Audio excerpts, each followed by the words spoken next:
तर या ठिकाणी आपण क्वेश्चन नंबर 59 सॉल्व करणार आहे.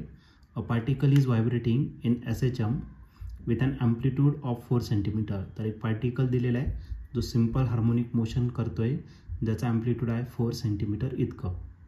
At what displacement from the equilibrium position is it's energy half potential and half kinetic energy. असं कोणतं डिस्प्लेसमेंट असणार की जी टोटल एनर्जी आहे ती अर्धी कायनेटिक एनर्जी असेल आणि अर्धी पोटेन्शियल एनर्जी असेल. तर ते आपल्याला या ठिकाणी ते डिस्टन्स आपल्याला फाइंड करायचं आहे. तर हा क्वेश्चन 2023ला आलेला होता. याच्या 4 ऑप्शनपैकी पहिलं जे ऑप्शन आहे ए ते आहे 1 सेंटीमीटर, बी ऑप्शन आहे √2 सेंटीमीटर, सी ऑप्शन आहे 2 सेंटीमीटर आणि डी ऑप्शन आहे 2√2 सेंटीमीटर. तर या 4 ऑप्शनपैकी या क्वेश्चनचा करेक्ट आन्सर काय असणार आहे. चला तर याला आपण सॉल्व करू आणि मग डिसाईड करूया.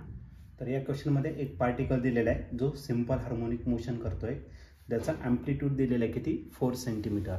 ॲम्प्लिट्यूड आपण रिप्रेझेंट करू स्मॉल ए ने आणि तो दिलेला आहे किती 4 सेंटीमीटर एवढं त्याचं ॲम्प्लिट्यूड दिलेलं आहे.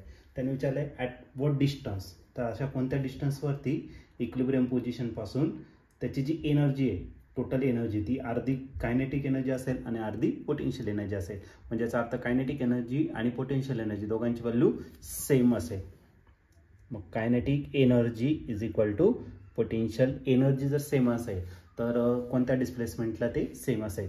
कायनेटिक एनर्जीचा फॉर्म्युला 1/2 KA² - x² हा कायनेटिक एनर्जीचा फॉर्म्युला आणि पोटेन्शियल एनर्जीचा जर फॉर्म्युला घेतला तर 1/2 KX². 1/2 K आणि 1/2 K काय आला कॅन्सल. मग राहिला काय A² - x² is equal to x². हा -x² आहे राईट साईडला गेला तर काय होणार प्लस. मग A² is equal to x² plus x². x² plus x² किती येणार 2x². मग A² इज इक्वल टू करायला 2x². ओके. तर आता आपल्याला काय फाइंड करायचं आहे x किती आहे तो फाइंड करायचा. 2 इकडे मल्टिप्लाय इकडे काय करा डिवाइड. मग आपला x² जो असणार तो काय असणार A² डिवायडेड बाय 2. आता याचा आपण काय करू स्क्वेअर रूट घेऊन टाकू. मग नेक्स्ट स्टेपमध्ये taking square root. Square root जर घेतला तर x इज इक्वल टू काय भेटेल आपल्याला a डिवायडेड बाय √2.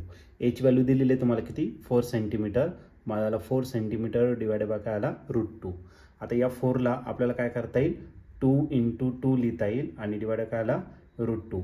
आणि हा जो 2 आहे त्याला पुन्हा आपण काय करणार तर √2 × √2 लिहिणार. 2 × √2 × √2 डिवाइड बाय काय असेल √2. इथला √2 आणि इथला √2 काय झाला कॅन्सल. मग आपला जो डिस्प्लेसमेंट असणार आहे तो किती असणार तर 2√2 आणि आकाशामध्ये असणार तर सेंटीमीटरमध्ये. आणि या ठिकाणी ऑप्शन जर बघितलं तर ऑप्शन नंबर डी जो आहे तो या ठिकाणी आपला करेक्टली मॅच होतोय. मग या क्वेश्चनचं जे आन्सर असणार आहे ते ऑप्शन डी. आणि ऑप्शन डी म्हणजे काय x is equal to 2√2 centimetre.